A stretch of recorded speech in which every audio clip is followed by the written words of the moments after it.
Merci d'être venu. Je suis content de vous voir. Voilà, j'ai remercié le public en ton nom, au nom des éditions Impact. Nous tenons à vous faire l'honneur de commencer cette conférence aujourd'hui, cette présentation du livre. Donc, le 5 octobre de cette année, tu auras 30 ans. Tu es jeune, tu as fait toutes tes études primaires, c'est à ça.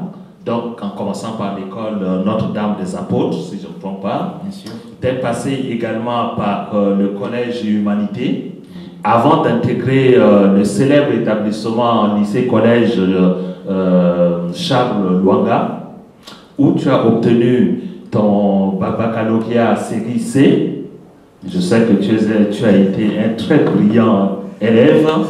Ensuite, tu as eu l'opportunité d'aller étudier à l'université Serco à Cotonou, où au sein de cette université, tu as décroché ton BTS en communication et réseau.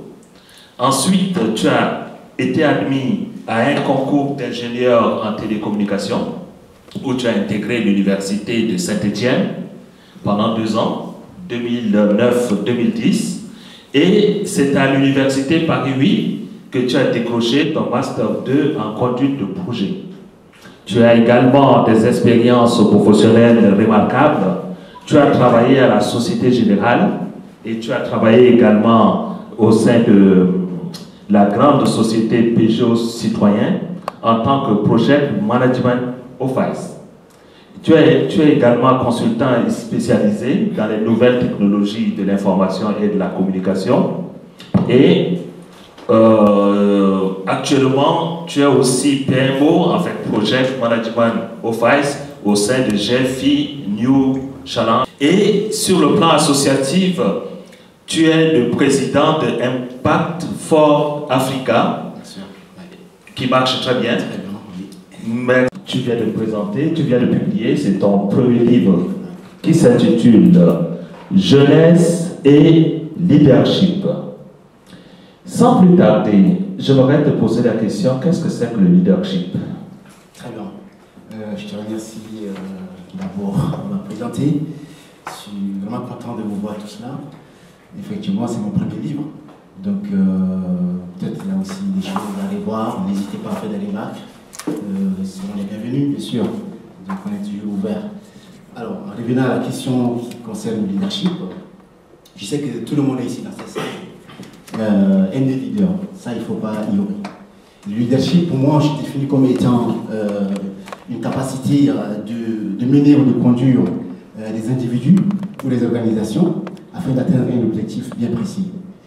Ce qui est très important, c'est de savoir que le leadership par excellence, c'est celui qui nous donne la force de se sacrifier pour servir le peuple. Donc on parle de leadership serviteur. C'est ça qu'il faut, on a besoin de ça. Pourquoi je dis ça? Parce que cela est constaté dans beaucoup de domaines, donc dans le plan familial, sur le plan professionnel, sur le plan également de nos communautés.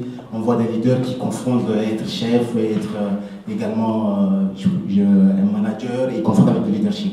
Cela conduit à écraser leur peuple, à écraser leur famille et les conséquences sont énormes. Donc le leadership pour excellence, je reviens, c'est le fait de se sacrifier pour ces peuples, sacrifier pour ces groupes de personnes qu'on conduit, également d'être responsable de ces personnes et également responsable de la vision auquel ces personnes s'adhèrent. C'est très important parce que c'est ça qu'il faut. On a besoin de ça. Ok, ça me permet de te poser une question. Est-ce que le leadership, c'est la popularité? Non, c'est pas forcément la popularité. Le leadership, c'est comme j'ai défini tout à l'heure, c'est être au service des groupes, des personnes qu'on conduit. Donc ça n'a rien d'être populaire. Parce que c'est les gens qui vont témoigner ce que tu fais, ce que tu as comme talent, ce que tu as fait dans leur vie, ta vision qui parlera de toi. C'est le plus important. On sait qui tu es, qu'est-ce qui est derrière, qu'est-ce que tu conduis et qu'est-ce que tu as apporté pour changer la société, transformer la société. C'est le fruit qui est important. Ok, on viendra plus tard sur la notion de leader, parce que quand on parle de leadership, il y a le mot leader qui apparaît. Oui. On va aborder cela. J'ai oublié de signaler que ton livre comporte 192 pages. 192 pages est subdivisé en 8 chapitres. Donc, on a l'impact du leadership dans le service, on a du leadership dans le service. Pourquoi la jeunesse? Tu t'es interrogé. Le chef en tant que serviteur, du leadership aux jeunes serviteurs, et comment la jeunesse chrétienne doit impacter le monde actuel, et du leadership et dans la chrétienté. Et enfin, le dernier chapitre, qui est le chapitre 8, les compétences déterminantes pour impacter la génération. La question que tout le monde se pose, Narcisse, dans ta présentation tout à l'heure, je disais que tu as décroché le bac scientifique, bac C, tu es ingénieur en télécommunications et réseaux. Comment t'es venu à l'écriture? On s'attendait peut-être à un livre de télécommunications, mais c'est de la littérature. Est-ce que c'est quoi? Comment tu es venu à l'écriture? Une très bonne question. Beaucoup de gens me posent cette question, c'est pas la première fois qu'on me pose cette question. Alors, pourquoi je suis arrivé à la littérature et précisément au leadership? Ces livres, c'est un cri du cœur en fait, c'est le retour d'expérience, c'est des choses que j'ai vécues. J'ai commis aussi beaucoup d'erreurs en tant que jeune manager quand j'ai commencé à travailler dans la Société Générale, où j'ai subi beaucoup de choses. J'ai vu des leaders qui ont tout confondu et qui m'ont amené aussi à comprendre le système et à rentrer aussi en profondeur pour réfléchir. Comment faire pour s'en sortir? Et c'est des questions que je me suis posées. Et cela va aussi au niveau des constats que je vais dénuder tout à l'heure, dans les familles. La plupart, on a des chefs qui se voient comme des lions, on a des femmes qui se voient comme des lions et qui écrasent tout le monde et il n'y a pas de dialogue, il n'y a pas de communication. Et pour eux, c'est avoir tout comme une stabilité, c'est d'écraser, c'est montrer qu'on peut apporter tout, qu'on peut être au-dessus de tout. Alors que c'est pas ça le leadership en question. Et dans nos communautés, comme on voit dans les sociétés, dans nos communautés religieuses, dans les sociétés, j'ai constaté ça aussi. Quelqu'un qui se proclame chef pense déjà écraser tout le monde, pense également avoir tout le pouvoir en main, pense pas servir le peuple auquel il est désigné ou bien auquel il adhère, mais il pense toujours à lui, afin que ce peuple puisse le servir. C'est là où c'est constaté dans les milieux, on ne parle pas de politique ici, mais on se voit dans les actualités. Il y a beaucoup qui se vengent, il n'y a pas de pardon, il y a une influence qui joue beaucoup plus par rapport au leadership en question. Alors, ces livres, pour moi, c'est comme je disais, c'est un cri du cœur, c'est une manière également de m'exprimer et de montrer à ces mondes, montrer aussi à ces leaders que ce n'est pas ça, le leadership. Il faut définir le leadership autrement. Le leadership, comme on vient de dire, c'est le leadership serviteur. C'est ça qu'on a besoin dans nos sociétés. On n'a pas besoin d'un leader qui est là pour qu'on puisse le servir, mais un leader qui doit servir les autres, qui doit être disponible, qui doit apporter une vision qui doit impacter positivement les gens auxquels il est en train de conduire, il est en train d'apporter sa vision. C'est ça qu'il faut. Donc, revenant à la question pourquoi j'ai écrit ces livres, c'est une manière également de m'exprimer, de partager l'expérience que j'ai vécue. Et je rajoute aussi que c'est une vision, céleste. C'est Dieu qui m'a mis à cœur d'écrire ces livres parce que je faisais beaucoup de choses et Dieu m'a mis à cœur. Pourquoi tu ne fais pas pour les gens, pour moi, il fait pour le monde. Donc, j'ai compris que ces messages peut également changer la vie de beaucoup de jeunes chrétiens qui sont également perdus. Chacun de nous a quelque chose de précieux en lui. Mais c'est par où commencer, comment faire pour conduire, diriger. Dieu n'a pas besoin de tout. Je mets l'accent là-dessus. Voilà, et ça me permet également de te poser la question de savoir quelle est la fonction du leadership. Alors, le leadership en question, il ne faut pas, comme je disais, il ne faut pas confondre leadership et être chef. Un leader, déjà, je définis, c'est quelqu'un qui a une vision auquel le peuple s'adhère. Et sa fonction, c'est de prendre le peuple au bas niveau et l'amener à un niveau supérieur, de le connecter maintenant à l'objectif auquel il a défini au départ. Si c'est pour connecter le peuple à Dieu, son but c'est de connecter le peuple à Dieu. Il doit également respecter le peuple auquel il conduit. Il doit être exemplaire, c'est-à-dire être simple et faire comprendre qu'il est là pour servir le peuple et non pour les écraser. C'est le plus important.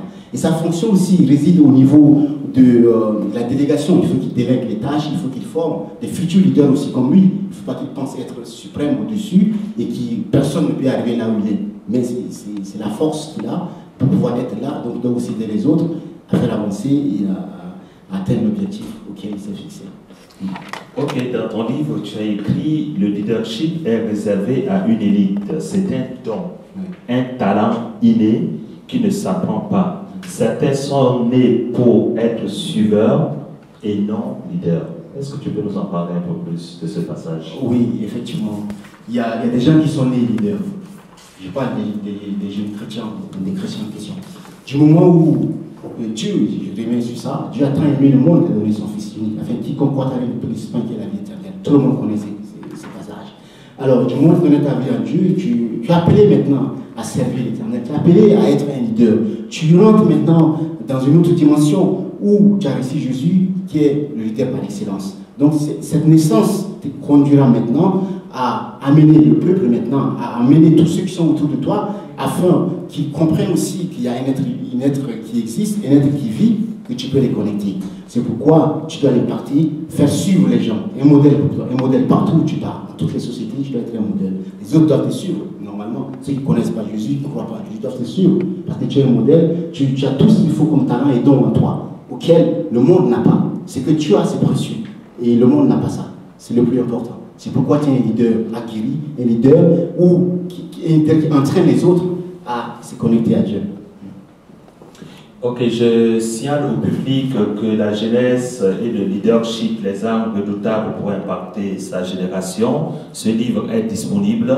Vous pouvez tout à l'heure vous en procurer. Profitez de l'occasion que l'auteur est là. Il peut dédicacer ce livre. C'est ce qui va faire la différence entre acheter ce livre aujourd'hui et l'acheter un autre jour où vous n'aurez peut-être pas l'auteur en présence de vous pour dédicacer le livre. Donc le livre est disponible. Comment la jeunesse, et spécifiquement la jeunesse chrétienne? Très bien. La jeunesse. Pourquoi la jeunesse et la jeunesse chrétienne? La jeunesse déjà, c'est un pilier de développement.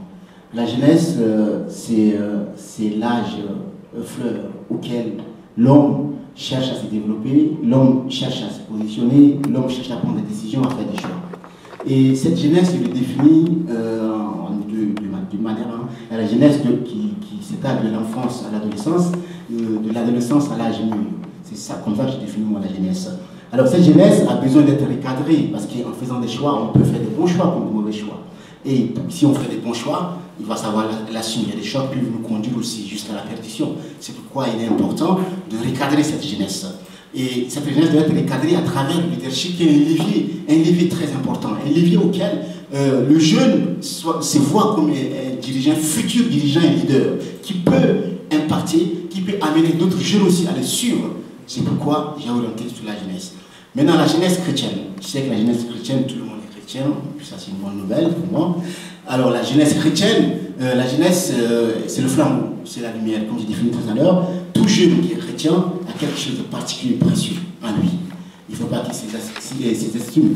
C'est pourquoi je mets l'accent sur la jeunesse chrétienne, pour qu'ils comprennent qu'ils ne sont pas de n'importe pas, il y a plus de mots, n'importe qui, mais c'est des gens qui sont très très importants et ils ont une capacité, des dons, des talents auxquels ils peuvent l'utiliser pour aider la société, aider le monde actuel. On vit, il y a différents mots, on a les guerres, les violences. Cette jeunesse doit être la lumière. Là où il y a la lumière, l'obscurité fuit. Là où il y a la lumière, il y a la vie. Là où il y a la vie, les gens sont impartis. Quand les gens sont impartis, il y a la joie, la restauration. C'est ça qu'il faut, on a besoin de ça. Et la paix, c'est ça qu'il faut. Et ces jeunes sont capables d'aller transformer ces milieux, d'aller aussi apporter quelque chose de nouveau. Parce que c'est ça que le monde a besoin maintenant.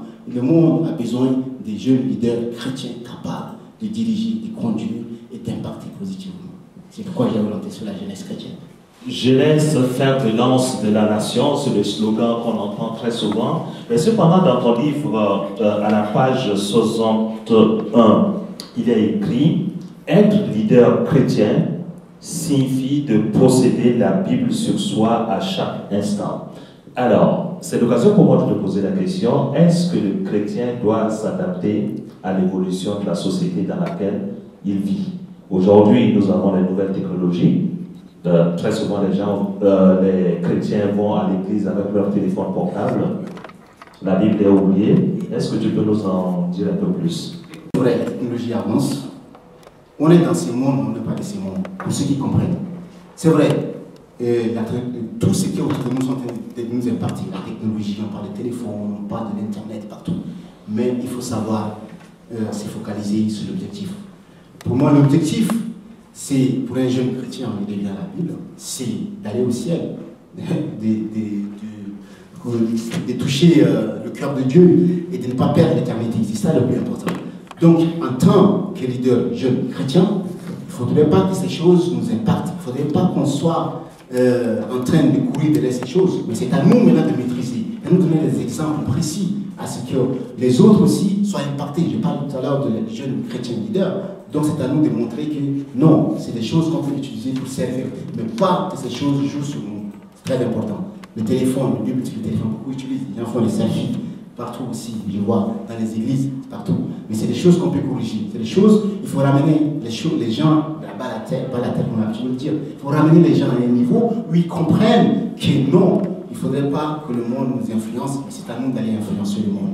C'est pourquoi la Bible est recommandée, la Bible authentique, la Bible, l'ancienne Bible qu'on utilise est recommandée, pas le téléphone, parce que le téléphone, il y a beaucoup de choses qui se passent. Donc, je recommande également à tous les jeunes chrétiens d'utiliser leur propre Bible afin de se nourrir de la parole et afin aussi d'impacter ceux qui sont autour d'eux.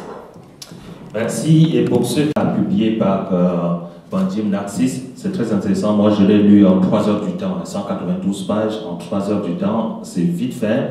Et en plus, ce qui est intéressant, c'est que l'auteur s'est inspiré de En fait, il a écrit à partir de la version Louis II de la Bible. Hein, c'est une version que je trouve très simple. J'aime bien cette version. Et c'est un livre qui vous permet également d'ouvrir votre Bible de temps en temps et puis de comprendre certains passages. Et c'est intéressant. Alors, concrètement, comment et en quoi cette jeunesse peut impacter le monde actuel?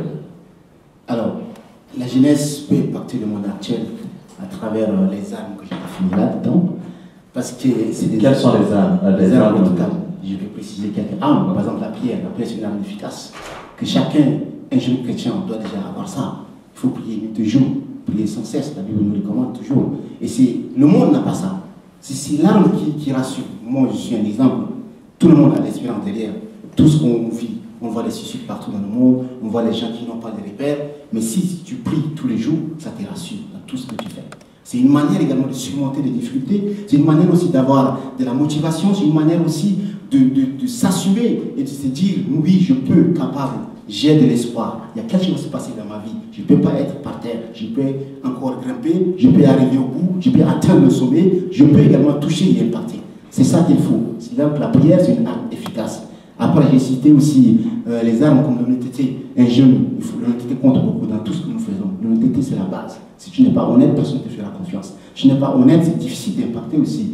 Difficile de diriger parce qu'on te traitera de tous les mots. C'est pourquoi il doit être honnête. Comme c'est toi le modèle pour lequel les gens peuvent se suivre. L'honnêteté, c'est dans tous les domaines. On trouve ça. C'est une valeur qu'on ne peut pas ignorer. C'est très important. C'est une arme que moi aussi j'utilise.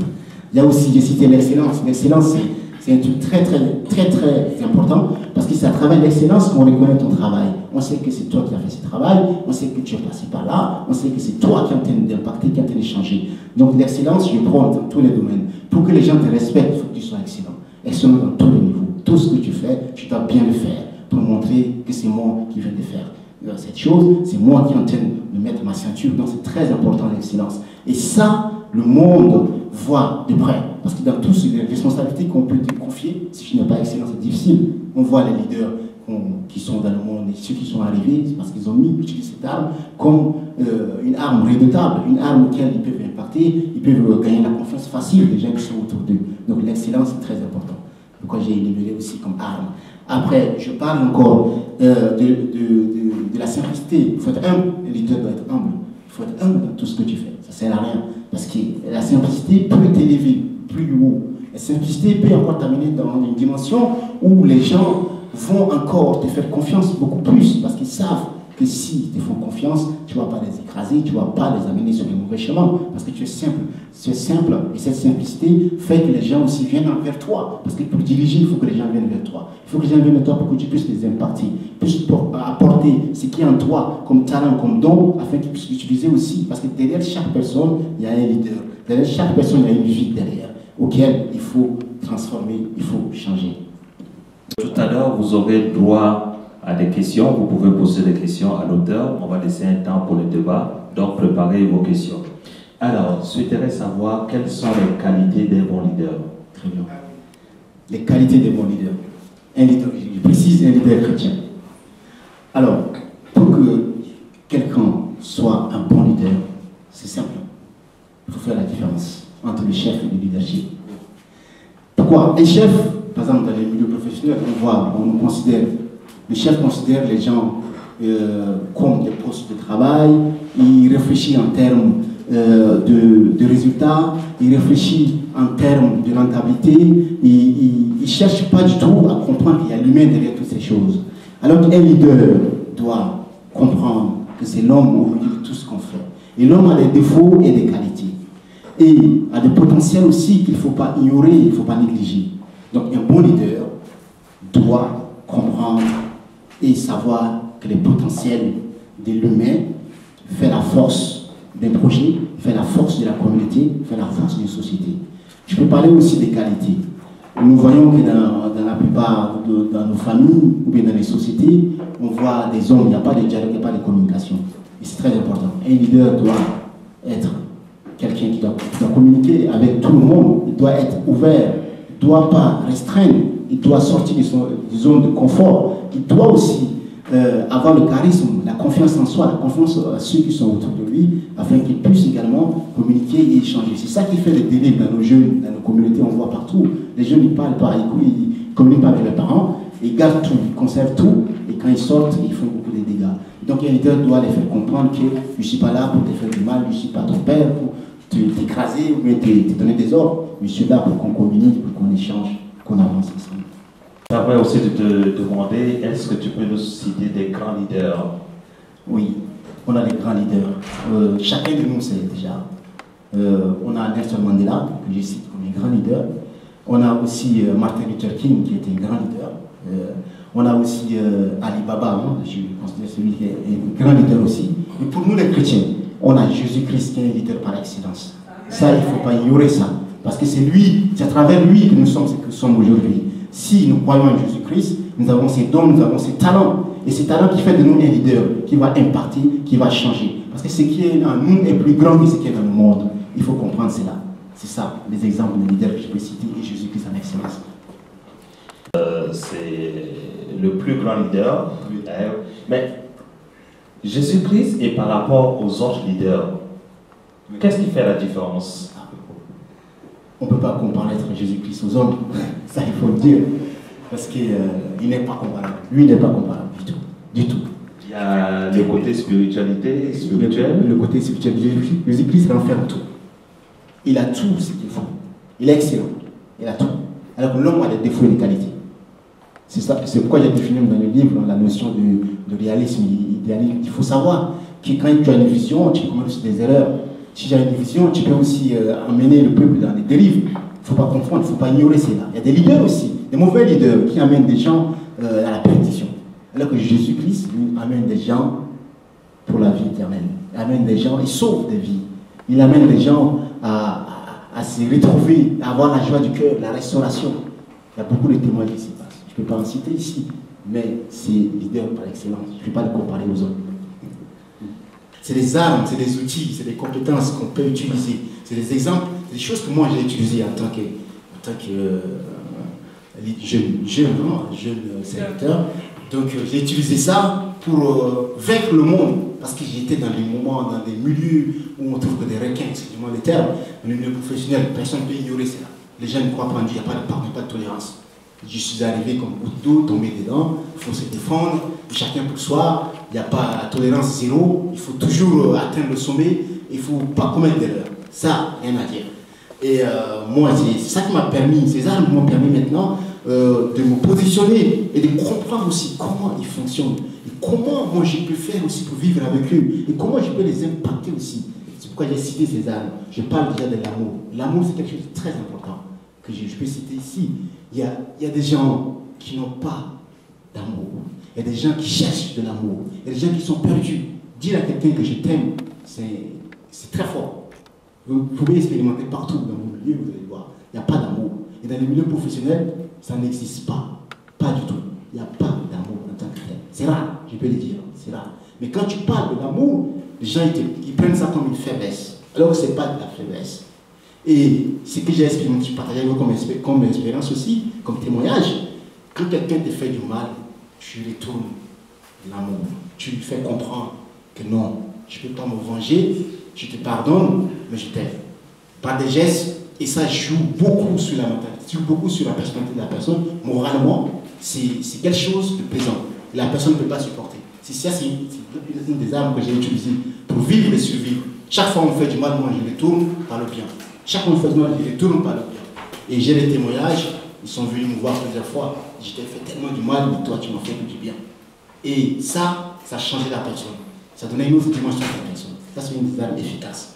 Il y a aussi une arme qu'on ne peut pas ignorer, c'est le charisme, très important. Il faut avoir le charisme. Le charisme, c'est quelque chose qui est déterminant, c'est-à-dire c'est ça qui te met en confiance, c'est ça qui te fait sortir également du zone de confort, qui te permet de s'ouvrir également aux autres, qui te permet aussi de communiquer avec les autres, parce que la communication, c'est quelque chose de très important. La manière dont tu communiques avec la personne, si tu es violent, c'est difficile que la personne s'approche, ou bien reste à ta compagnie. C'est pourquoi tu dois utiliser des mots qu'il faut pour communiquer avec la personne qui est autour de toi. Et ça se trouve dans le charisme. Le charisme, c'est très important, c'est quelque chose qu'on ne peut pas ignorer. Une des armes aussi que j'ai citées dans le livre, c'est la motivation. Il faut que tu sois motivé dans tout ce que tu fais. Si tu n'es pas motivé, tu ne peux pas arriver au sommet, tu ne peux pas atteindre l'objectif. Il faut que tu sois motivé. Parce que la motivation, c'est quelque chose de très important. Il y a des gens qui ont perdu la vision, ils ont des bonnes visions, mais ils n'ont personne pour les motiver, ils n'ont personne pour les tendre la main ou bien les faire comprendre que tu as le potentiel, tu as la capacité d'arriver. C'est pourquoi tu dois être quelqu'un qui se motive toi-même d'abord et commence à motiver les autres qui sont autour de toi. Et n'hésite pas à également relever les faibles, c'est très important. Il faut la motivation. Ça aussi, c'est une arme efficace. Je n'ai pas parlé de l'excellence, je ne vais pas en revenir, mais c'est très important. C'est avec l'excellence qu'on sait ce que tu fais, on sait qui tu es. Si tu fais des choses dans l'excellence, le fruit, le résultat, se propagera et les gens parleront de toi et comprendront qu'il y a quelqu'un d'excellent dans ces lieux auxquels on peut faire confiance. C'est ça qui joue. Dans les milieux professionnels, c'est l'excellence que les gens en parlent. L'excellence que les gens prônent partout, au niveau de la responsabilité. Effectivement, beaucoup de gens confondent ça. Non. Le leadership et le fait d'être chef, ce n'est pas quelque chose de pareil. Un chef ne peut pas être un leader. Un leader peut être un chef. Mais un chef ne peut pas être un leader. C'est impossible. C'est pourquoi je me suis attardé à faire cette comparaison. Tout à l'heure, je disais qu'un chef, il raisonne en forme de structure. Il voit des gens comme des postes de travail, des gens tel occupe tel poste, tel fait ceci. Non. Mais le leader, il voit des humains. Parce que derrière l'humain, il y a beaucoup de potentiel, il y a des talents, il y a des choses auxquelles il faut exploiter, des choses auxquelles il faut explorer pour pouvoir sortir de la personne, au fait, pour qu'il puisse encore en faire plus. Le chef, lui, il voit le résultat. Il ne cherche pas à voir comment on peut arriver au résultat. Non, il te demande de faire quelque chose, il faut le faire à telle heure, il faut le faire. Mais le leader, lui, déjà, il s'y met. Il cherche déjà à comprendre comment on peut réaliser ça. Est-ce que c'est difficile? Est-ce que la personne peut faire? Comment je peux l'accompagner? Et l'objectif il faut aussi innover. Le leader, lui, innove. Le chef, il n'innove pas. Le chef, lui, reste à l'état. Comme ça, c'est une feuille de route tracée, il faut respecter et atteindre l'objectif. Le leader, lui, innove, cherche de voir ses moyens. Et nous, les informations, on dit, il faut automatiser, trouver le chemin le plus rapide, atteindre l'objectif. Alors que le chef dit non, il faut respecter, passer par là. Il te dit oui, tu dois accepter. Il te dit non, tu dois accepter. Alors que le leader, lui, cherche à comprendre. Le leader accepte aussi qu'on puisse encore lui faire des reproches. S'il est sur le mauvais chemin, il écoute beaucoup plus. Une des armes aussi que j'ai citées, il écoute beaucoup. Il faut écouter, il doit écouter. En écoutant, tu sauras si ta vision est correcte, si tu es en train d'amener quelqu'un à la perdition, ou bien si tu es en train de faire une bonne chose. Mais en écoutant aussi, tu peux trouver des choses, des dons, des talents de la personne en face de toi qui peut t'aider aussi dans le futur. C'est ça, l'écoute est très important. Il y a des gens qui n'écoutent pas. Le chef, il n'écoute pas. Il fait qu'à sa tête, il sait qu'il est chef, il doit dominer, il doit écraser. Mais le leader, lui, il écoute. Même si c'est subordonné petit, il écoute, du grand au petit. C'est ça la différence entre le leader et le chef. Les hommes, c'est des hommes, femmes et comment. Il ne faut pas penser que c'est des hommes en termes. Non, les leaders, il y a des femmes aussi qui excellent. Il y a des femmes leaders qui excellent, ça se voit. Elles sont en train de s'élever. Donc, on ne peut pas négliger ça. Même dans les familles, il y a des femmes, il y a des mamans qui sont des vrais leaders, qui prennent soin de leurs enfants, prennent soin de leur mari, qui s'occupent de leur famille correctement. Il y a des femmes seules aussi qui vivent dans des sociétés qui vivent des moments difficiles, mais arrivent à éduquer leurs enfants. C'est des vrais leaders et on voit les résultats. Ça, on ne peut pas ignorer ça. Donc, ce livre s'adresse aussi aux femmes. Il ne faut pas que vous soyez exclus. vous pensez que c'est pour les hommes. Non, ça, c'est pour vous aussi. Donc vous avez aussi une part dedans et tout le monde a ça. Impact divin déjà, il y a le mot divin qui est dedans. Donc c'est une inspiration divine, je peux dire. J'aime beaucoup Dieu, c'est ma force, je peux dire, si vous me permettez. Pourquoi impact divin? Avant d'écrire le livre, je me suis mis à poser beaucoup de questions.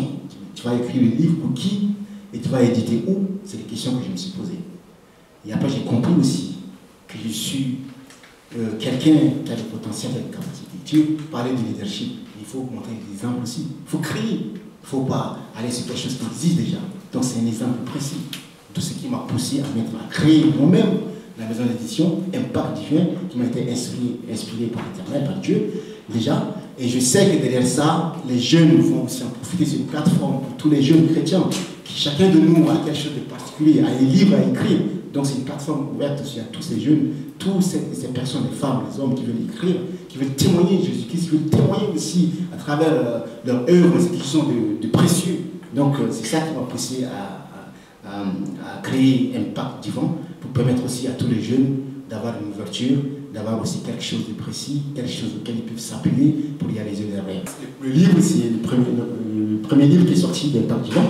Il y a aussi d'autres réalisations en cours qui seront aussi exposées près de vous. Et je sais aussi beaucoup de gens se sont approchés de moi pour demander comment je fais véhiculer à travers l'Impact Divin. Donc c'est des choses qu'on est en train de travailler dessus. Mais Impact Divin, il n'est pas seulement dans l'édification des livres. On est ouvert aussi à l'entrepreneuriat. Donc on accompagne aussi les jeunes entrepreneurs, les jeunes qui cherchent à entreprendre, qui savent par où commencer. Moi, je suis jeune entrepreneur. Donc on peut partager l'expérience qu'on a, les orienter aussi. On a aussi l'accompagnement sur le plan de la formation. Donc pour devenir des leaders, tu peux diriger une entreprise, mais si tu n'es pas leader, ça va être difficile. Difficile également de mettre en confiance tes collaborateurs et de les rassurer aussi de la vision que tu as par rapport à ton entreprise. Donc c'est très important de les accompagner sur cette voie. On est aussi ouvert dans tout ce qui est lié au projet solidaire. Donc il y a des conférences comme ça, l'échange, les conférences débats, pour le partage d'expérience aussi, pour permettre à ces jeunes aussi de comprendre que non, ils peuvent faire quelque chose. Il y a des exemples qui sont devant eux et ce témoignage les permettra de les mettre en confiance et de les rassurer qu'ils peuvent apporter quelque chose de nouveau dans le monde où nous vivons, le monde de la foi. Ce que je peux dire, comme je disais tout à l'heure, c'est un cri du cœur, c'est le retour d'expérience, c'est que j'ai vécu, que j'ai partagé avec vous et avec les jeunes, ceux qui vont lire le livre.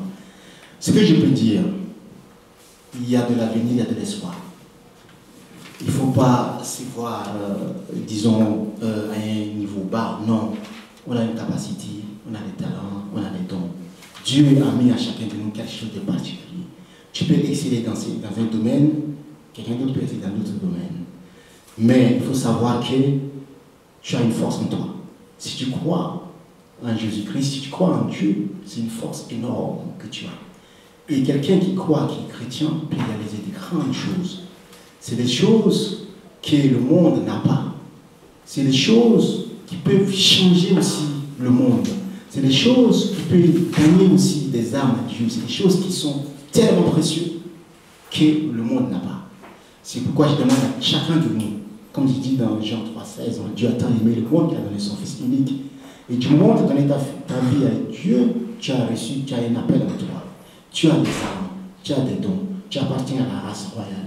Tu es un élu de Dieu, tu as tout ce qu'il faut, tu as des potentiels, tu as une lumière en toi. Comme le dit aussi dans Matthieu 5, 14, 15, je cite la Bible, on n'allume pas une lumière pour cacher sous un lit, on allume une lumière pour éclairer là où on est, éclairer l'endroit où on se trouve.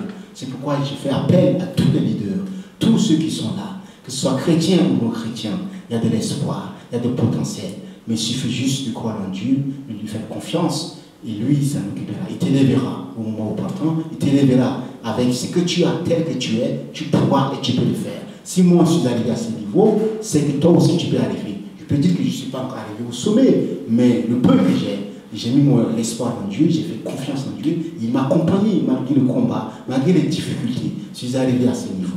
Et je crois qu'il fera encore plus pour toi. Donc, ne désespère pas. Lève-toi avec le rêve que tu as, avec le projet que tu as, et tu y arriveras.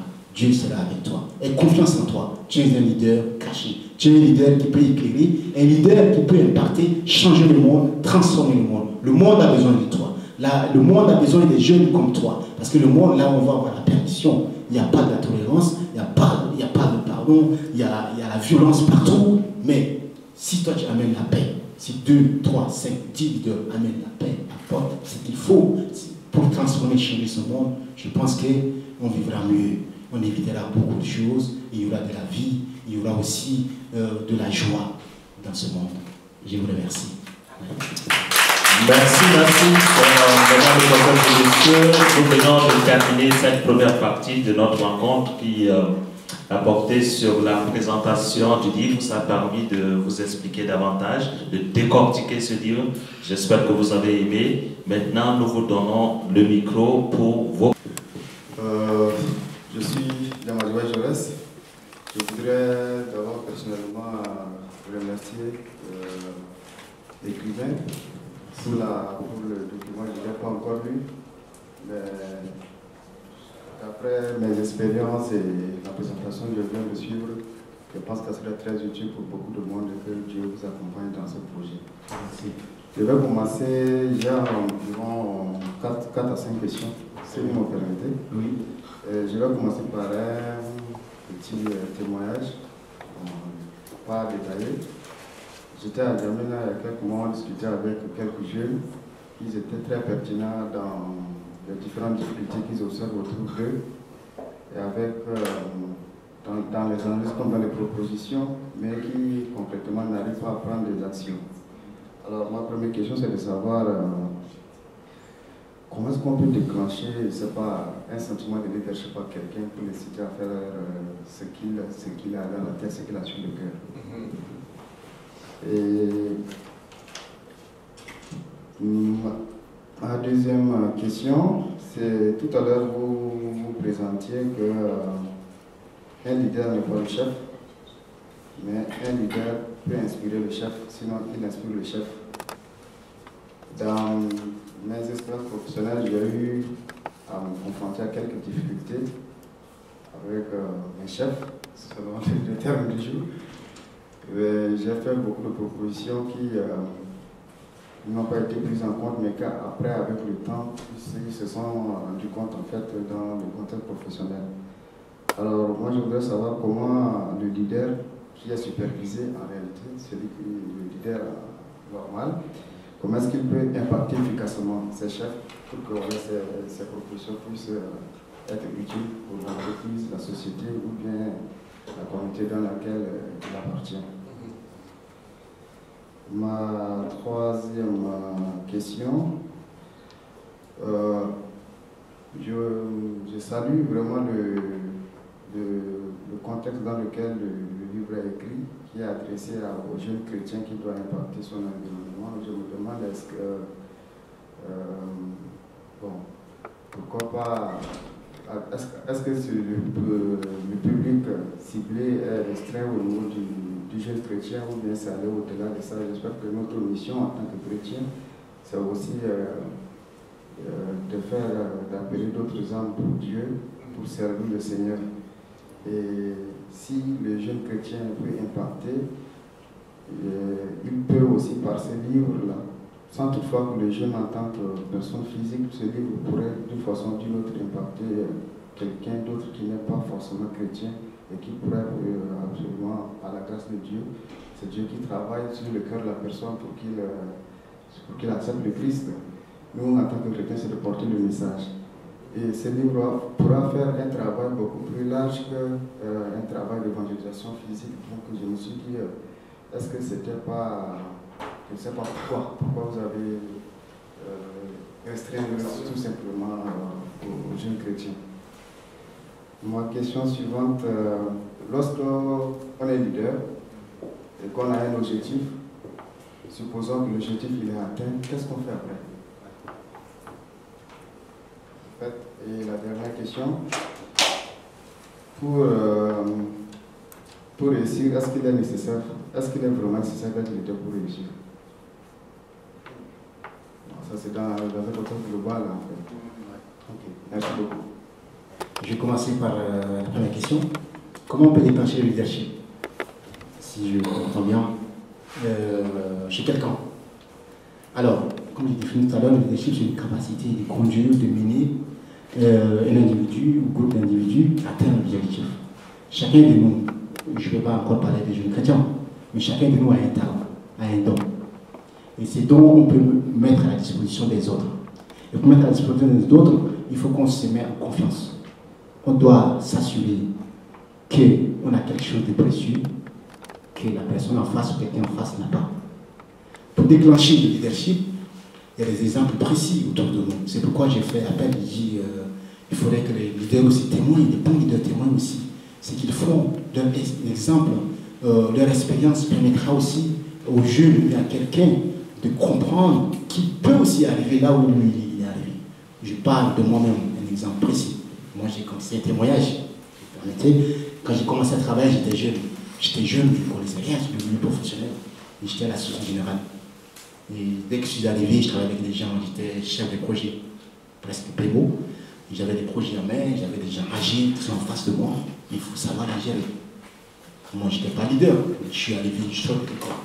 Tout ce que j'ai proposé, ça ne passait pas. Avant, on ne faisait pas ça. Avant, ce n'était pas comme ça. C'est pas comme ça. C'est pas comme ça.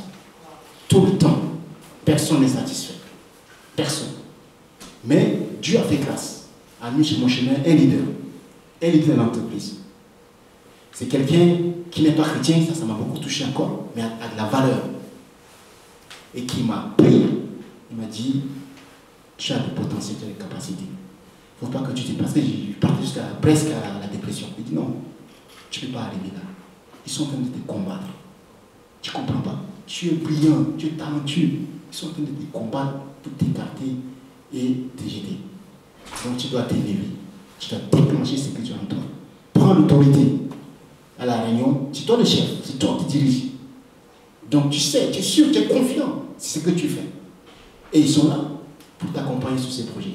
Donc tu fais les choses correctement et tu prends l'autorité, impose-toi. J'ai compris le message et je suis rentré. J'ai travaillé sur ça. Première réunion, j'ai convaincu tout le monde. Il faisait toujours le malin, il dit non. J'ai dit, bon, je désigne chaque personne par nom. Et j'ai le cadre tout. Tu le fais. Il y en a qui veulent prendre des notes. Tu vas pas en vacances parce qu'on est en période cruciale, tu vas le faire, tu livres ça à tel mois, à telle semaine, ça ne marche pas. Si tu ne le fais pas, c'est toi qui vois. Je commence à utiliser des mots maintenant qui les touchent. Soit tu le fais, tu ne le fais pas, c'est ton problème. C'est toi qui vois. Mais je sais que c'est toi qui t'as fait ça. Tu as l'écriture pour ça, tu vas le faire. Au niveau des décisions, savoir dire oui, non. Tout ce qui critique, dit mais tu critiques pourquoi? Apporte-moi quelque chose de particulier. Pourquoi tu critiques? C'est ce que j'ai dit. Ils n'arrivent même pas à s'expliquer. Avant, je me taisais parce qu'ils sont expérimentés. Mais quand ils critiquent, je dis, mais explique-toi. Pourquoi tu dis ça ne marche pas? Là, je commence à comprendre maintenant qu'il y a un problème. Et le résultat, il a dit, bon, si personne n'arrive à justifier ce que moi j'ai proposé, on va appliquer ce que moi j'ai dit. Et moi, j'assume. C'est moi le chef, c'est moi le leader, j'assume. C'est pas grave. Et on voit au résultat, c'est positif. Au positif. Et au retour du témoignage, j'ai trouvé la personne que j'avais en place, j'ai dit effectivement, tu as dépensé quelque chose de particulièrement. Avant, j'étais enfermé, j'avais peur. Il ne faut pas avoir peur. Il faut faire la différence entre la peur et le respect. Il faut prendre le risque. Il ne faut pas avoir peur. Tu sais, tu es confiant. C'est la confiance qui est en toi. C'est pourquoi tu dois mettre en avant. Même s'ils sont 1000, 10 000, il y a des hommes de David, la Bible, il ne peut rien faire contre toi. Sois confiant. Et si tu crois encore à Dieu, c'est un plus pour toi. Dis-toi, fais bien les choses et tu arriveras au résultat. Donc le déclenchement, ça se fait par toi-même. Déjà, il faut que tu aies confiance en toi. Si tu n'as pas confiance en toi, tu ne peux rien faire. Parce que le monde ne peut pas t'aimer comme tu le vois. Certains vont t'aimer, certains ne vont pas t'aimer. Ce n'est pas tout ce qui est en toi que les gens vont aimer. Non. Mais c'est à toi d'être confiant. Tu sais là où tu viens, tu sais là où tu vas. Je dois te poser cette question. Si je suis arrivé à ce niveau, c'est que je suis capable. On ne t'a pas recruté pour rien, on ne t'a pas amené là pour rien. C'est pour une cause. Tu n'es pas venu par la fenêtre, tu es venu par la porte. Donc voilà le process. C'est pourquoi tu dois être confiant. Le déclenchement, ça se fait par soi-même. Et déjà, en s'inspirant des leaders qui existent. Tu regardes, si tu n'as pas un leader autour de toi, regarde Jésus-Christ qui est par excellence. Comment il a marché? Comment il a vécu le monde? Comment il est arrivé à ce monde? Il y a beaucoup d'exemples. Je parle de Mandela, Martin Luther King. Comment ils sont arrivés? Ça, c'est à nous maintenant. Il faut lire aussi. Il ne faut pas rester s'enfermer. Il faut s'ouvrir aller comprendre comment ceux-là sont arrivés et comment moi je peux aussi arriver à faire ce qu'ils ont pu faire. Tu peux le faire et tu es capable de le faire. C'est la confiance qui peut déclencher cela. La deuxième question, c'est comment le leader peut impacter les chefs. Je viens de suggérer tout à l'heure, j'ai parlé de l'excellence. C'est là où j'ai cité. Si tu es excellent, tu es talentueux, tu as les dons, personne ne peut contrecarrer. Même si les gens ils te voient comme ça, mais tu as quelque chose de particulier en toi. C'est toi qui vas les sauver. Moi, j'ai vu beaucoup de situations, des exemples dans les entreprises. Des fois, on est des situations de crise. Mais toi, tu peux sauver ça. Je tiens l'information, je l'ai dit. Supposons que les serveurs ils tombent. Ça ne marche pas. La banque, les cartes bleues qui vont à gauche-droite, tout est rouge et tout. Toi, tu arrives à corriger ça. Mais les gens vont chercher à savoir, mais qui est cette personne? Même les plus hauts, ça va retomber. Qui a fait ça? Qui? Tu deviens précieux. Parce que tu es excellent et tu es talentueux. Donc, en proposant, n'hésite pas de proposer. Ce sont tes chefs. Je disais, il ne faut pas avoir peur. Faites craindre la peur et le respect. Tu les respectes, il faut avoir peur d'eux. Tu les proposes, tu les mets devant les faits, tu les expliques. Voilà, moi, je pense que c'est cette direction. Il ne faut pas aussi être arrogant, parce que c'est ça qui prennent mal. Ils prennent mal quand tu es arrogant ou bien tu es insolent. Non, il faut savoir les parler. La communication, ça rentre dedans. Il faut savoir communiquer avec eux. Il faut savoir aussi les faire comprendre que leur place est là, mais toi, tu dois apporter un plus. Juste un plus, les faire comprendre.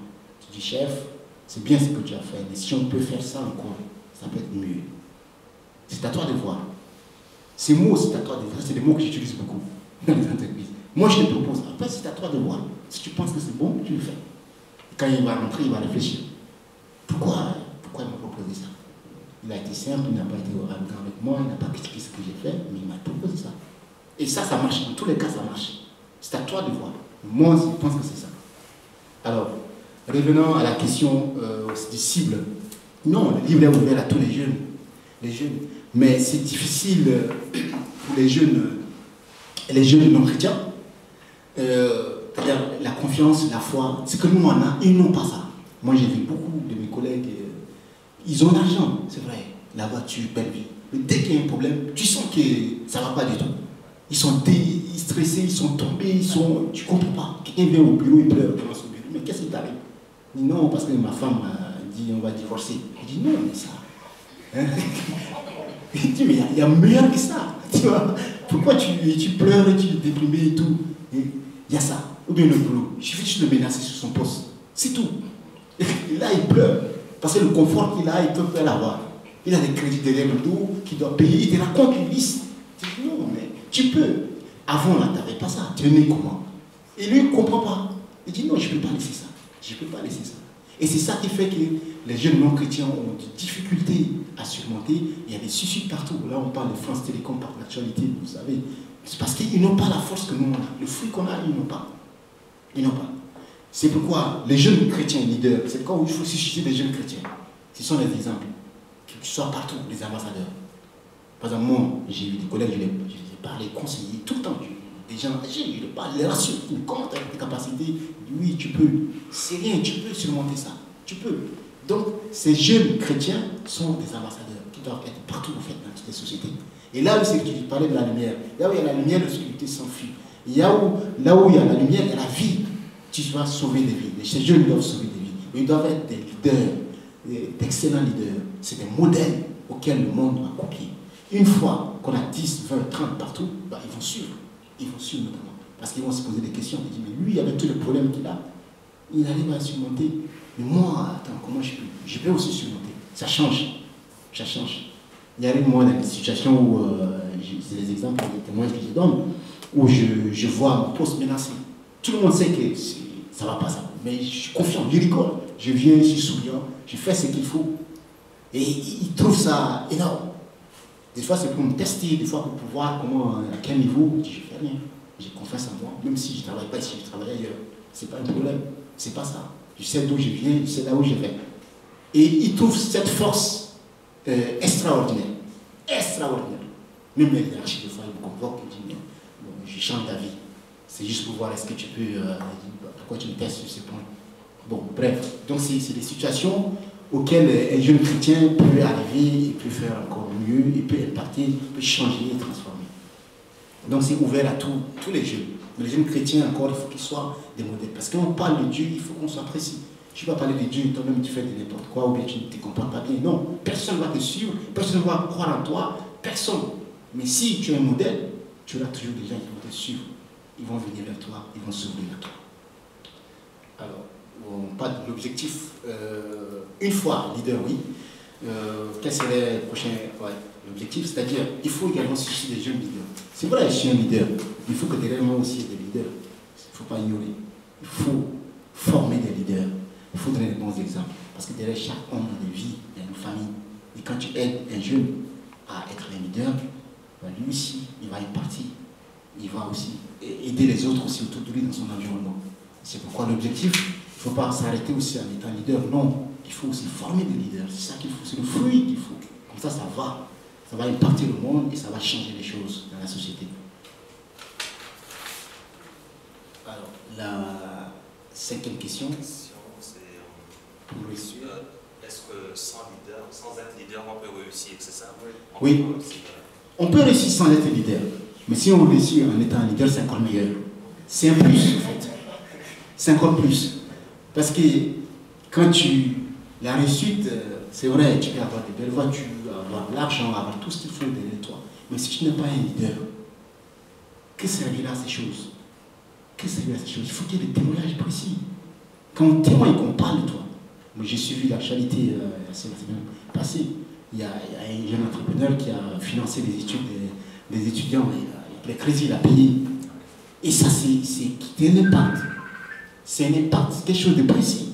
Il a l'argent, il s'est dit entrepreneur. Je pense qu'il est leader aussi. Mais il a posé quelque chose que beaucoup des hommes n'ont pas pu faire.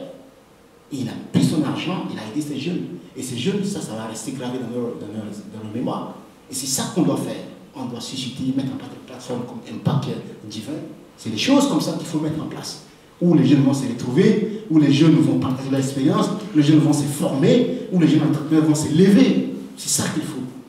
Et maintenant, le monde comprendra aussi qu'il y a des gens qui existent, il y a des gens qui ont aussi de l'empathie, qui ont de l'amour aussi pour les autres. C'est ça qu'on a besoin. Le monde a besoin de ça.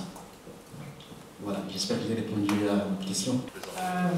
Je me présente, je suis Evelyne Kenbois et je vous félicite aussi pour tout ce que vous allez faire pour pouvoir mettre en place une maison d'édition. Ça, c'est vraiment quelque chose de particulier. Je ne pensais pas. Mais une fois, on dit une fois deux coups, hein, donc vous avez fait deux choses à la fois, vraiment félicitations. Merci. Voilà. Merci. Et puis que Dieu vous aide aussi à aller encore plus loin que ça. Merci. Voilà. Ma première question. Vous avez parlé au début des problèmes que vous avez subis à la banque, à la Société Générale particulièrement. Est-ce que c'est à cause de ces problèmes-là que vous avez eu, je peux dire, vous avez eu un truc, c'est ça qui vous a impacté pour pouvoir écrire? Ou le fait d'avoir un problème avec les responsables au travail peut pousser quelqu'un à écrire ce que la personne ressent en fait? C'est ça que je veux savoir. Ou il peut y avoir aussi d'autres solutions. Il n'y a pas que ça, après ça dépend. Voilà. La deuxième question. Quand on parle aujourd'hui, vous avez parlé des leaders, on sait que les grands dirigeants dans les entreprises aujourd'hui cherchent principalement la notoriété. C'est ça. La notoriété, pourquoi? Parce qu'ils veulent s'égarer avec les autres pour prouver aussi à leurs collègues qu'ils ont atteint tel niveau. Et quand on regarde aussi les patrons de Peugeot, vous avez connu, dans d'autres entreprises, il y a beaucoup de gens qui se suicident, il y a beaucoup des entreprises, beaucoup des postes qui sont supprimés. Pourquoi? Parce que la personne veut marquer sa notoriété, c'est déjà ça. Et après, il peut y avoir d'autres raisons économiques. Bon, ma question est celle-ci. Quelle est la corrélation directe ou substantielle entre le leader charismatique d'une entreprise avec le leader d'une église ou d'une association religieuse? Parce que les intérêts sont différents. C'est ça. Voilà, ça c'est la deuxième question.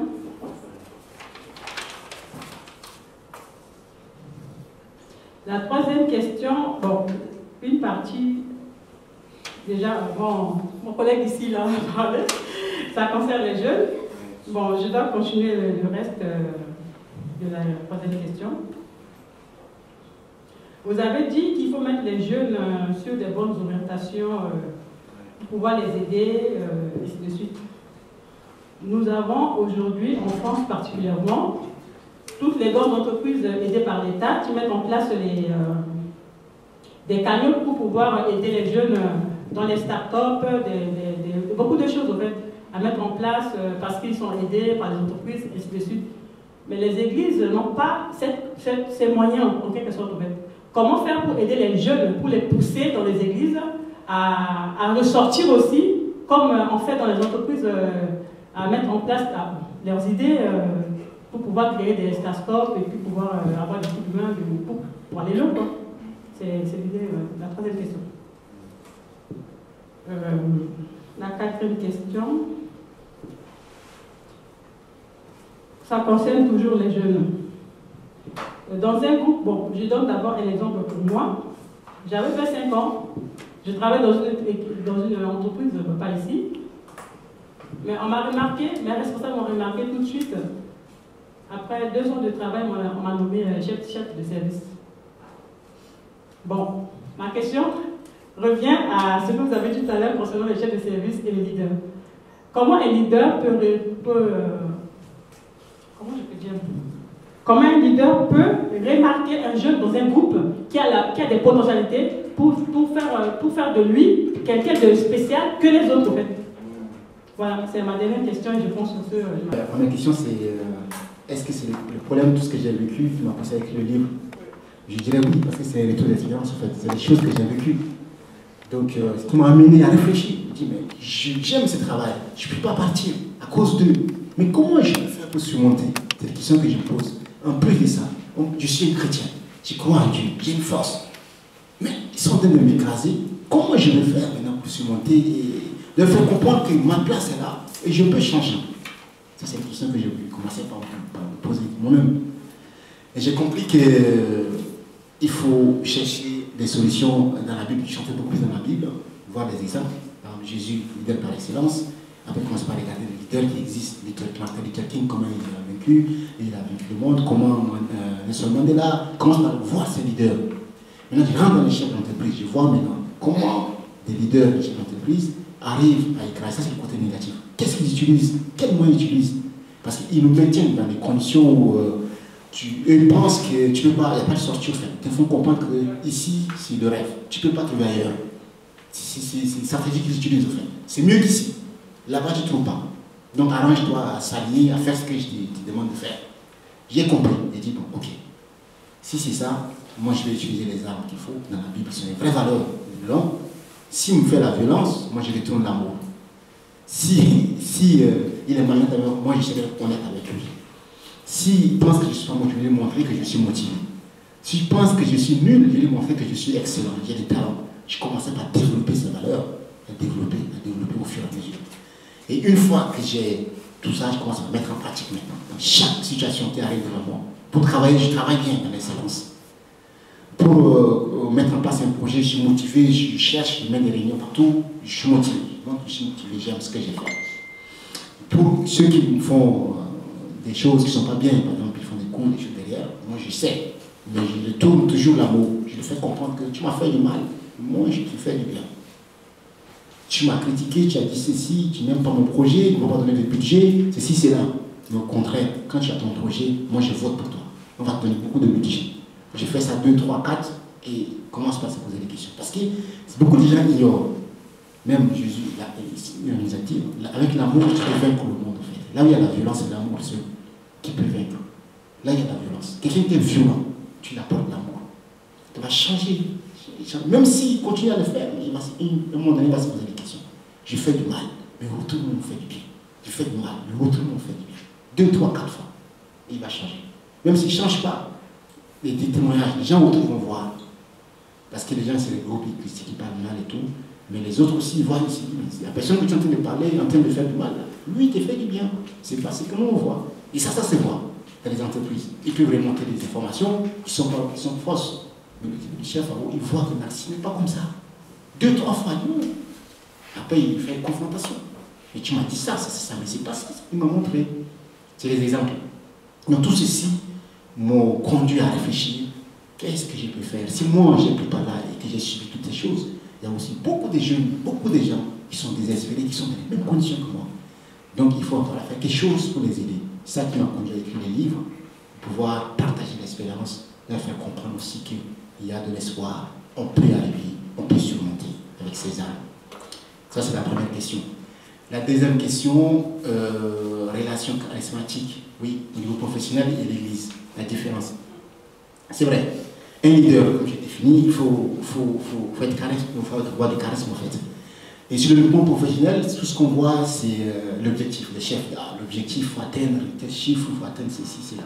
Mais toi, en étant un leader qui a du charisme, tu peux amener autrement. Amener, tu vois l'humain à la place du poste de travail, tu vois l'humain à la place des tâches qu'on donne. Il faut voir, savoir que la personne a du potentiel, a des défauts, a des qualités. Mais toi aussi, tu dois montrer des exemples, parce que ce que les chefs ne font pas. Ils dictent des choses, eux ne le font pas. Ils savent que c'est un risque, mais ils t'amènent là sur le risque. Il lui reste un retrait pour se couvrir. Mais elle doit prendre des risques. Il faut que tu donnes l'exemple. Tu vas mettre la main, tu donnes. Ça se fait comme ça. Ça se fait, tu sacrifies aussi. S'il faut travailler 10 heures, tu travailles 10 heures. Plus, pour montrer que voilà, je suis un leader, je suis quelqu'un qui peut t'apporter quelque chose de plus. Je te donne de l'espoir, je te donne la force de faire encore plus. Parce qu'en faisant ça, tu pousses la personne aussi à sortir de lui, à sortir ses talents. Si il a fait ça, il peut faire encore plus. Il faut savoir aussi récompenser. Récompenser, ça ne veut pas des petits mots. Dire merci. Tu as très bien fait. Et je suis content, je suis fier de toi. Ces mots peuvent donner une force à quelqu'un. Que de lui dire, c'est bon, ce que tu as fait, c'est bon, je valide. Ce n'est pas suffisant. Je dis, oui, tu peux faire plus. Je ne savais pas que tu as des talents comme ça. Tu peux faire plus. Et là, en disant ça, tu pousses la personne encore à aller chercher comment il fait pour l'impact encore. Comment je peux faire? Comment je peux faire? Comment je peux faire? Et la personne commence par exceller sans se rendre compte. Maintenant, au niveau religieux et tout, être leader, l'objectif, c'est qu'il faut voir la vision. Dans tout ce que nous faisons, c'est la vision en fait, la vision auquel le peuple s'adhère. La vision pour un leader chrétien, c'est connecter le peuple à Dieu. Donc si tu veux connecter le peuple à Dieu, bah, tu es un serviteur de Dieu. C'est toi le représentant, la porte-parole de Dieu. Il faut donner des exemples, il faut marcher selon ce que Dieu veut. C'est comme ça. Donc tu peux aussi faire comprendre à ce peuple-là que tu es là pour les servir et non qu'ils puissent te servir. Et rien qu'en faisant ça, ça peut changer les choses. Rien qu'en communiquant, la manière de communiquer aussi. Parce que là où il y a des hommes, il y a toujours des problèmes. Mais si toi tu es un leader aguerri, un leader qui craint Dieu, un leader qui pense que l'objectif c'est d'amener le peuple au divin, tu vas le supporter. Tu sais qu'ils ont des défauts et des qualités. Donc tu peux le supporter et tu peux le faire comprendre que tu les aimes. L'amour aussi compte beaucoup. C'est ça la différence en fait. La dernière question, c'est au niveau des églises. Est-ce que les églises peuvent aussi aider les jeunes à créer leur start-up, tout ça? Exactement. C'est un manque en fait. Pour moi, je ne sais pas pourquoi, mais si le monde arrive à réaliser des grandes choses, et nous, les chrétiens, quand on est à un niveau bas, ça c'est des questions qu'on doit se poser. Pourquoi? On a une force, on a le pouvoir, on a les talents, on a tout ce qu'il faut, ce que le monde n'a pas. Mais nous, on est toujours à un niveau toujours pauvre, toujours en train de demander, souffrir, toujours en train de... Non. Donc, ce que l'Église peut faire, c'est de susciter des jeunes leaders chrétiens. Des jeunes leaders qui sont capables d'amener d'autres aussi à réaliser des grandes choses. Des choses que le monde fait et qu'eux, ils peuvent faire encore plus. C'est ça qu'il faut faire. L'Église doit amener, doit mettre en place des projets. Il n'y a pas que venir prier. C'est bien de prier, tout ça. Mais il faut aussi aider la personne en face à aussi se prendre en charge, à aussi comprendre que Dieu peut t'aider, aide-toi et je t'aiderai. On nous dit souvent cela. Il ne faut pas aussi qu'on laisse les jeunes partout, qu'on les encadre, qu'on les regroupe, qu'on les forme, qu'on les encourage à étudier, à faire des études. On les encourage à lire des livres, à comprendre aussi comment fonctionne le monde, pour qu'ils puissent aussi amener d'autres jeunes à changer, à créer des startups. On peut créer des startups contre les chrétiens, parce que déjà, en début avec les chrétiens, déjà c'est une force. Tout le monde craint, il y a de la rentabilité et le résultat est là, que d'avoir des gens malhonnêtes partout. C'est ça qu'il faut. Les chrétiens doivent être forts. Si le monde est fort, on a des, je ne peux pas citer ici, on a des sectes, des choses qui sont solidaires, ils sont soudés. Et nous, en l'église, pourquoi on n'est pas soudés? Du moment où on craint Dieu, Dieu nous parle de l'amour. Aime ton frère comme toi-même. Toi-même, tu ne l'aimes pas. Mais comment tu veux qu'il lui accepte, tu veux qu'il réussisse? C'est ça. Et les parents aussi, j'appelle les parents aussi. Les parents, si toi, tu n'as pas pu arriver à un niveau de poste, ton enfant doit arriver. Il faut le pousser à arriver. C'est ça qu'il faut. Donc, c'est des exemples précis qu'il faut appliquer, encourager aussi les jeunes, les parents aussi, à investir dans les études des enfants, à les encourager à faire plus et à aller de l'avant. Je m'appelle Banzia Dieudonné. J'aborde dans le sens de mes frères et sœurs qui ont intervenu avant. C'est pour jeter des fleurs à l'auteur. Merci. Et à l'œuvre accomplie. Par contre, je dirais peut-être avec une question d'éclaircissement. Tout à l'heure, l'auteur, dans la définition qu'il a donnée de leadership, il disait qu'on est leader, mais on ne devient pas leader. Je veux avoir une clarification, s'il vous plaît, sur... parce que moi, j'ai un peu de doute là-dessus. Si l'auteur peut me clarifier sa définition de leadership. La seconde question, ce sera sur... est-ce que le leader doit avoir une certaine rigueur dans ce qu'il fait? Si oui, on ne doit pas le traiter de quelqu'un qui écrase les autres.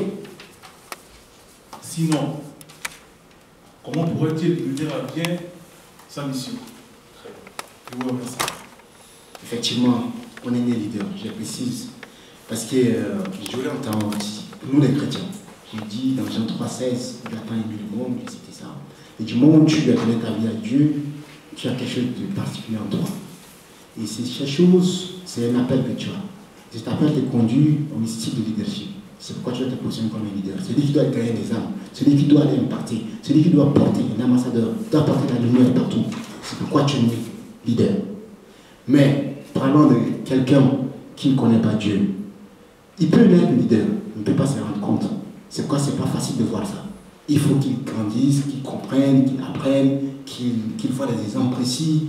Et des fois, il peut se tromper. Il ne faut pas qu'on se trompe aussi. Il y a des leaders, des faux leaders aussi, je peux le dire. Il y a des leaders qui amènent le peuple à la perdition. Il y a leaders et leaders aussi. Ça, il ne faut pas. Il y a des leaders qui ont une vision malsaine, une vision qui conduit à la destruction. Ça, on le voit aussi. Mais il fait que les gens s'adhèrent à sa vision. Les gens croient à sa vision. Alors que ce n'est pas ça. C'est une mauvaise direction. C'est ça. Donc il faut faire la différence entre les deux. Mais on est né leader quand on est chrétien. Quand tu donnes ta vie à Dieu, tu es leader, tu es né leader. Il faut comprendre, tu as quelque chose de particulier. Tu es un leader. Et derrière toi, il y a des vies. Il y a des choses particulières derrière toi. Mais quelqu'un qui n'est pas chrétien, qui est dans le monde, il peut être leader, on ne peut pas le savoir.